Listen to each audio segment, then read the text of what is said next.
Hey everyone, we just had a full moon in Pisces last night, and I hope you got my newsletter. If you're not subscribed to it, just message me and I'll put you on there. And took the advice that I had mentioned with this full moon.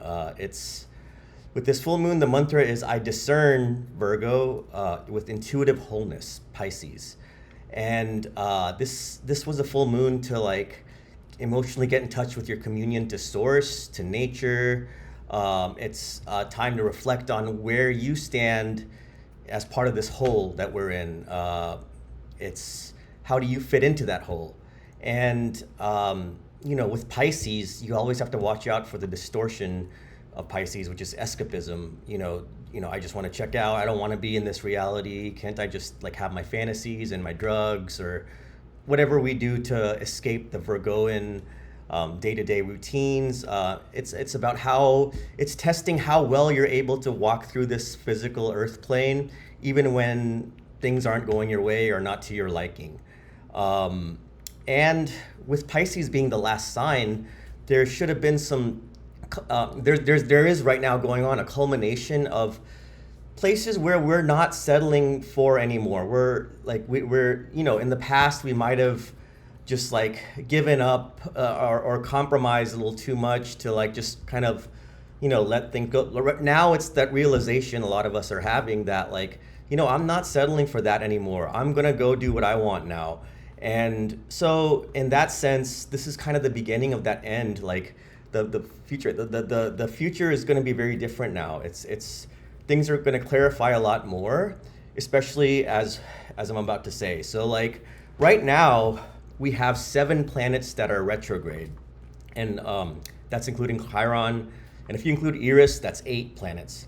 So what does that mean? Like what are retrogrades good for? Retrogrades are great for shaking things off. What changes do you need to make in your life? Now is a good time to start initiating those changes, because when they go direct, and things will be running smoothly, like things will run smoothly when they're direct again if you fix the things right now. Like it's a time to shake, like the retrogrades shake things up, throw it off. You know, the thing about retrograde energy is that it throws off the status quo, the consensus conditioning, both individually and collectively. So this turns us inward to find ourselves on an individual nature. Who am I? How do I relate to myself? How do I take care of myself? How do I love myself? The more we deepen that inner world, the easier it is to navigate all the changes that are going on. And it's that inner world that we want to be opening up to as all these planets are retrograde and changing direction here in like late August, early September, as we have various oppositions that have been taking place between the inner planets traveling Leo and Virgo to the outer planets at the end of the zodiac. 2 planets recently joined in on that retrograde action, which is Mercury on the August 23rd, and then Uranus stationed retrograde this past Monday on August 28th. So with that Uranus stationing retrograde, it indicates maybe resource shakeups. That's another thing with this full moon in Pisces is our inner resources that are most important to us. So like, do we feel loved? Are we loving? Do we feel connected to the universe? Do we feel connected to others? Reflecting on that can help calm down anything that's going out in our external resource world. And it's interesting that Uranus stationed retrograde, and it's in Taurus, and the ruler of Taurus is Venus, who's about to station direct. It stations direct on September 3rd. So the thing, like, for here's some things to note. Like the first week of September, which it's actually September now, it's going to be very busy because Venus goes direct on September 3rd at 12 degrees Leo. This is, and now we have new realizations with this Venus retrograde cycle was about like, what do we value? So it's time to start like kind of, now that we've had that process and Venus is about to go retrograde, it start to kind of like putting that into action and settling in instead of settling for, as I said earlier, settling in with a new relationship to ourself. Venus is dominion of so Venus squared Jupiter 3 times during, or 2 out of 3 times, and it's going to square Jupiter once more. And this is really going to hammer in that what is important to us in our world, because there may be a conflict between us, which is Leo, and what we can control, Taurus. And then, let's see, the day after Venus stations direct, Jupiter switches places. So Jupiter actually stations retrograde. And right now, as I said in the previous video with Mercury retrograde, like we're looking to the opposite sign Pisces, which is that ruled by that Jupiter. So it's important to honor that inner world. Speaking of Mercury retrograde, it makes its interior conjunction with the Sun at 13.5 degrees Virgo the next day, September 6th. So expect a lot of clarification to start to come through after this date.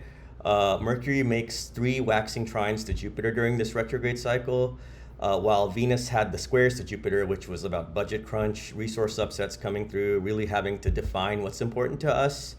The trines to Jupiter between Virgo and Taurus is more about objectively going over, this is what I want in my life, this is what I don't want in my life.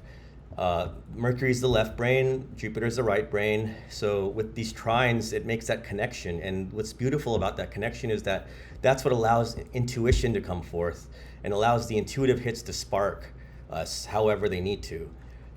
With that retrograde throw it off energy, we have a void, an openness, a space for our intuitive hits to come through. And this is what helps us objectify and say yes to this or no to that, like etc. As far as Libra goes, Mars recently entered Libra, and Mars has a bit of a tough time in Libra. It's in traditional astrology, it's known as its detriment because it's as far away from its home of Aries. It likes Aries because it likes to just get things done like as soon as possible, and in Libra it has to work with others. So this is it's going to bring up a lot of especially with the South Node in Libra now. It's going to bring up a lot of these relationship tests, like how do I better my relationship with myself so that I can evolve my relationship with others. And especially right now, it's a really tense political climate in the USA, but it's important also to stand up for what you believe in and not just succumb to. Because I feel like a lot of the problems that we have now is because people were just like, oh, I don't want to discuss politics or whatever. And that's why, the right, for example, and this is my opinion, the right is really successful in getting people to their side because it's a very simplistic, backwards mindset. And that's what's led to so many of these problems. But whatever you believe, it's important to stand up for what you believe in, but it's also important that you don't lose your cool. It's important to keep your calm as we navigate through this time. And so, with Virgo season, we sense that summer is coming to an end, and I hope you all watching this are having had a great summer or having a good summer, and I hope you guys are ready for this great fall season that's coming up. And if you want a personal reading from me, please fill out my link, and I hope you're on my listserv because right now it's free. I wish you all the best. Thank you for watching.